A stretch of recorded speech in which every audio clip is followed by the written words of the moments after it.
Okay, welcome.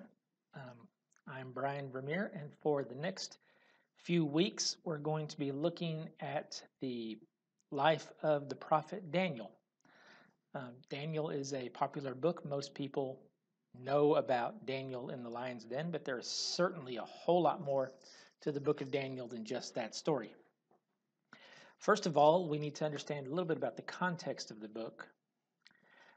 Daniel is included in the prophetic works of the Bible because Daniel was a prophet. Now, first, let's understand just exactly what a prophet was. Most of the time, when we think of a prophet, we think of a person who tells the future. Well, in the Bible, that's not just what a prophet does. Although Daniel certainly does tell about the future in the second half of his book, a prophet in the Old Testament was a person who received a message from God and would give that message to the people. That is, his message would start off with something like, God said to me, or thus saith the Lord. Remember, at this time, the Bible had not been compiled yet. There were very few books that had been set down in written form. About the only thing the Jewish people had at the time were the 5 books of Moses. So, in order to receive any message from God, God had to directly speak to someone, and that person would then give the message to the people, and that person was known as a prophet. And Daniel certainly was a prophet, and his prophecies comprise the second half of his book. In the historical context, we need to look at the Babylonian conquest of Israel.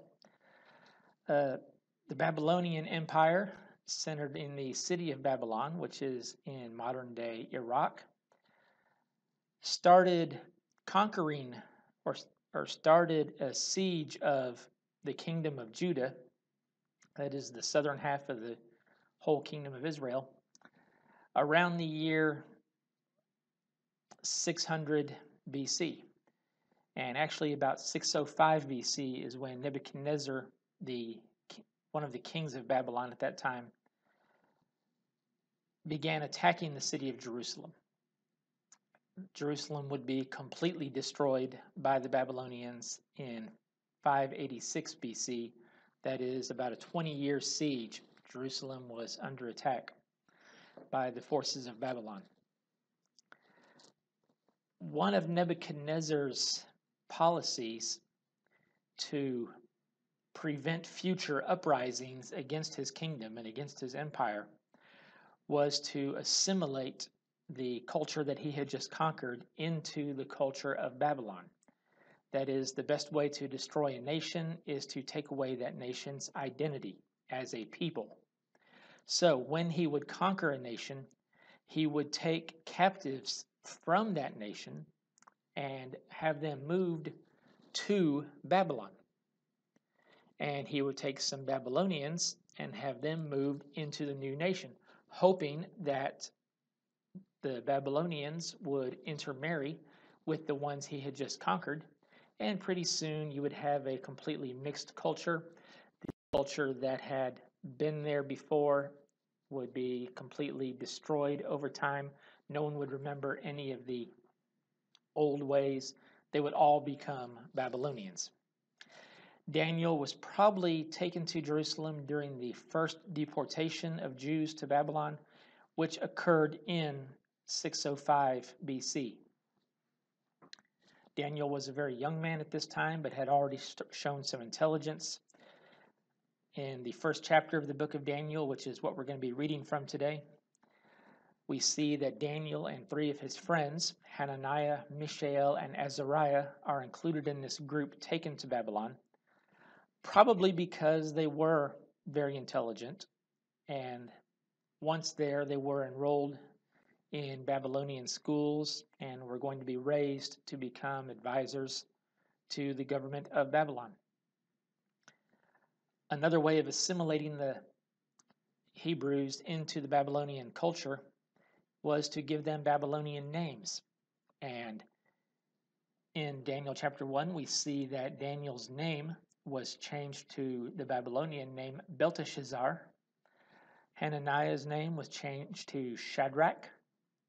Mishael's name was changed to Meshach. And Azariah's name was changed to Abednego. So they were given these Babylonian names, hoping that that would help them become part of the Babylonian culture, and they would now consider themselves Babylonian instead of Hebrew. It's a testament to the Jewish nation, and it's a sign that God is protecting and preserving the Jewish nation simply in the fact that the Jewish nation did not assimilate into Babylonian culture. The Jewish nation kept their identity. They refused to intermarry with the Babylonians, at least not to any great extent. They kept their Jewish ways, they kept their Jewish beliefs, and then 70 years later, when they were released, they still had their religion, they still knew who their priests were, they still knew their kings, everything they would need to know in order to go back to Judah and set up their government again. They had not become part of the Babylonian. However, that can't be said for the Jews that remained behind in Israel during this time. Many of those Jews did intermarry with the Babylonians, and since the Jewish temple was destroyed, they, even though they kept their religion, they set up their own place of worship in the area which is later known as Samaria. And these are the group that would later become known as the Samaritans. And this is why in the New Testament we see such a hatred between the Jewish people and the Samaritan people, because the Jewish people looked at the Samaritans as mixed breed, as not pure Jewish. And since they didn't use the temple in Jerusalem, therefore they weren't worshiping God correctly. And that's why that animosity developed. But going back to Daniel, again, we're looking at Daniel chapter 1. And first we're going to look at verses 3 through 5. We're going to see what happened to Daniel and his friends when they were taken to Babylon. Beginning in verse 3, it says, "The king ordered Ashpenaz, the king of his court officials, to bring some of the Israelites from the royal family and from the nobility, young men without any physical defect, good-looking, suitable for instruction in all wisdom, knowledgeable, perceptive, and capable of serving in the king's palace, and to teach them the Chaldean language and literature. The king assigned them daily provisions from the royal food and from the wine that he drank. They were to be trained for 3 years, and at the end of that time, they were to serve in the king's court." So here's why Daniel and his friends were taken. They were shown that they had wisdom, they were knowledgeable, perceptive, capable of serving in the king's palace. That is, they were among the smartest of the young Jewish men. Nebuchadnezzar thought they would be probably the easiest to convert. Since they were young, he probably felt they weren't as set in their ways as the older ones would be. So they would be easier to change over to Babylonian, or as we see in the verse here, Chaldean. The two terms are pretty much synonymous into their culture. So in verse 5, we see that the king provided them provisions from the royal food and the wine. He's preparing them to serve in the royal court. So he is serving them the food that they would receive in the royal court. In verse 4, we see that they were being taught the Chaldean language and their literature. They were being taught all the customs of the Babylonians. They were being taught the literature of the Babylonians, the history of the Babylonians, everything that they would need to know to become good citizens of Babylon and to become good advisors and workers in the king's palace. This food that they were given probably did not meet all of the dietary laws that were given to Moses for the Jewish people. Because as we look here in verses 8 through 13, we're going to see that Daniel has an objection to some of this training that he is receiving. Let's look at those verses 8 through 13. "Daniel determined that he would not defile himself with the king's food or with the wine that he drank. So he asked permission from the chief official not to defile himself. God had granted Daniel favor and compassion from the chief official, yet he said to Daniel, "My lord the king assigned your food and drink. I'm afraid of what would happen if he saw your faces looking thinner than those of the other young men your age. You would endanger my life with the king." So Daniel said to the guard, whom the chief official had assigned to Daniel, Hananiah, Mishael, and Azariah, "Please test your servants for 10 days. Let us be given vegetables to eat and water to drink. Then examine our appearance and the appearance of the young men who are eating the king's food, and deal with your servants based on what you see." Now, this is not an order from God to only eat vegetables and water. Daniel has a legitimate complaint about the food that he is receiving. Daniel was Jewish, and in the law of Moses, there were certain restrictions on the food that Jewish people were allowed to eat. Most of us are familiar with some of these. They were not allowed to eat pork. They were not allowed to eat certain types of rodents, or they weren't allowed to eat carrion birds, and several other types of meat. The food had to be prepared a certain way. You cannot prepare meat products and milk products in the same place. You cannot even serve them together. All the laws that today we know as the kosher laws. Well, certainly the Babylonian chefs weren't preparing the food according to the kosher laws. So Daniel had a problem with this food he was eating. He did not want to break God's law, but at the same time, he did not want to insult the Babylonians as well. He knew he would be living here for a while. So he was going to do his best to follow the rules and get along. But we must remember that when it comes to a decision between obeying the law and obeying God, we must obey God rather than men, as Peter would later say in the book of Acts. Now, if the law does not specifically go against what God has told us to do, then we should obey the law as much as we are able. This doesn't mean that just because we don't agree with the law personally that we should break it. This doesn't mean that we should necessarily protest a law just because we don't agree with it. The law is the law. God tells us to respect the leaders. We don't have to agree with all the laws that are made, but we should not break those laws unless the law directly contradicts God's commands to us. And in this case, it did. Daniel simply asked, "Could you please serve us something else?" He's not trying to cause trouble.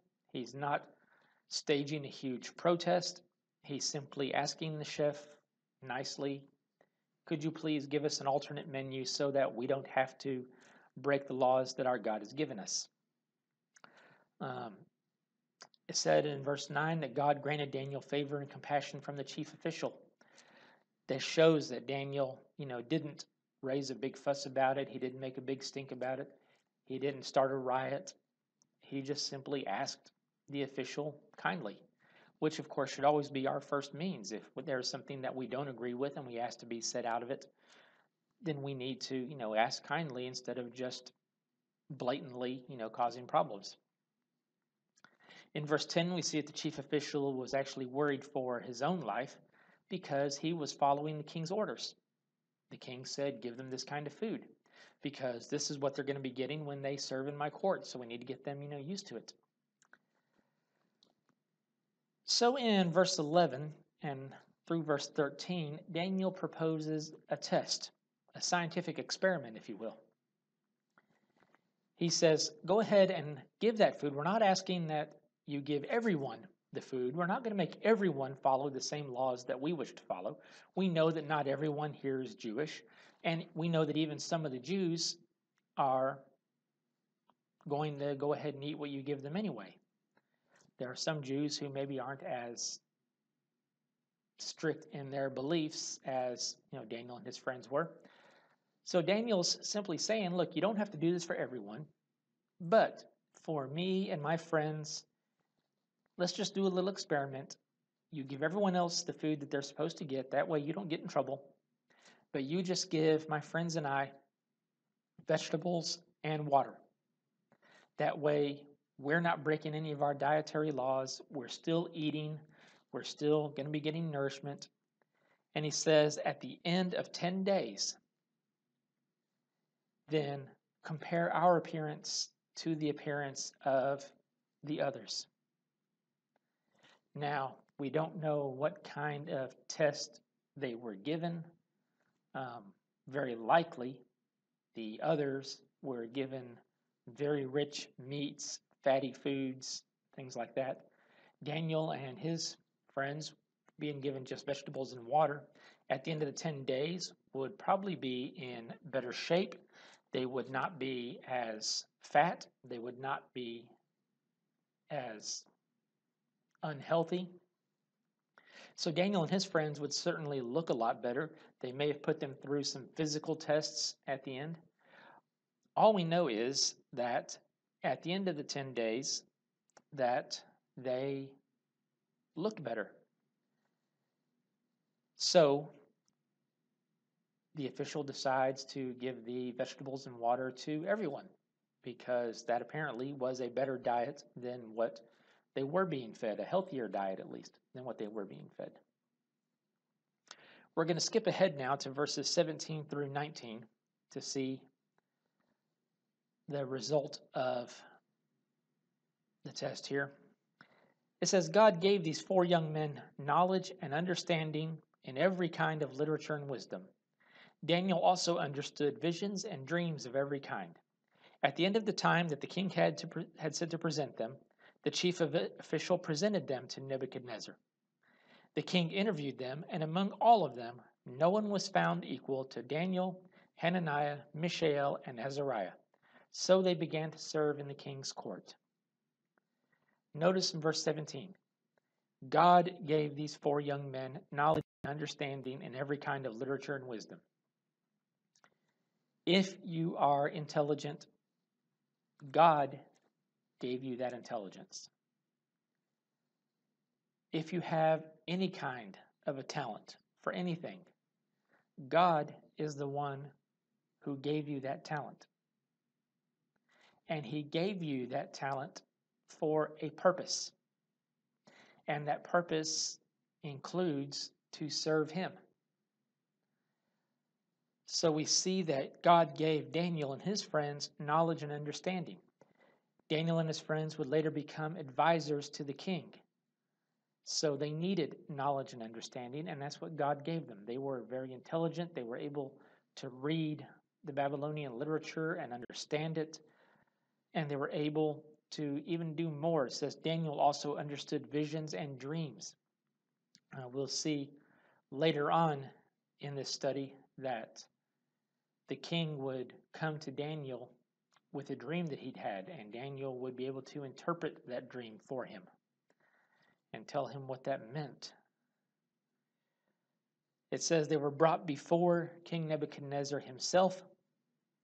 Nebuchadnezzar would have the final say as to who would be the ones serving in his palace, and certainly who would be the ones serving in his own presence. The king could not allow just anyone to be in the throne room with him at any time. So Nebuchadnezzar himself interviewed these students that were brought to him. And it says in verse 19, the king interviewed them, and among all of them, no one was found equal to Daniel, Hananiah, Mishael, and Azariah. It's kind of interesting how through the rest of the book, Daniel is continually called by that name, Daniel, which was his Hebrew name.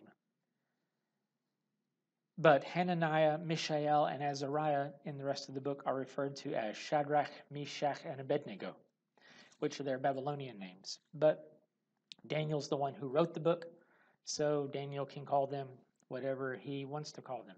He uses his Hebrew name for himself, but since they were in Babylon, he was probably required to use the Babylonian names for his friends, so that's just what he got used to calling them. So in the rest of the book, that's what he calls them. So they begin to serve in the king's court. God gives you talent, and if you choose to use that talent for God, then God will place you in positions where you can use that talent. Everything we have is given to us by God, physically, mentally, psychologically. Everything that we know is because God allows us to know it, and God allows us to retain it.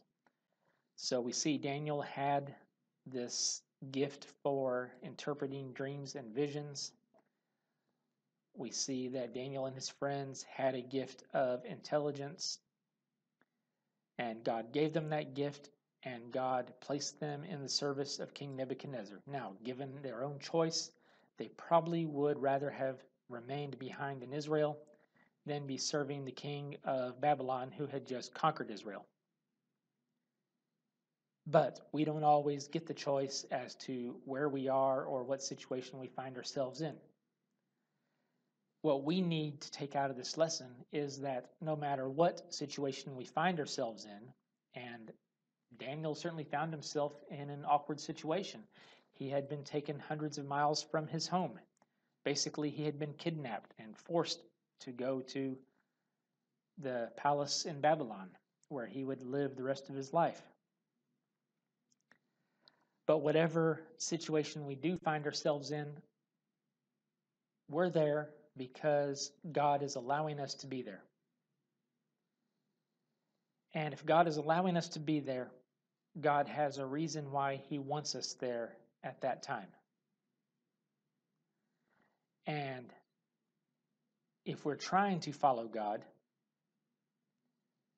God gives us talents to use in the situation that we are in. And we need to remember to use our talents to serve God in whatever situation we find ourselves in. Daniel would go on and use his ability to interpret dreams and visions as a way to tell Nebuchadnezzar what God had to say. Now, Nebuchadnezzar, of course, did not believe in Daniel's God, but Daniel used his position as a way to try to reach Nebuchadnezzar and tell him about the one true God.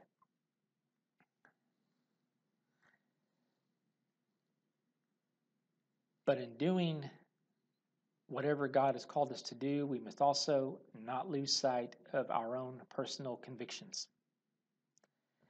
God has told us certain ways to behave, and just because we find ourselves in the middle of a different culture that is different from the way that we were raised,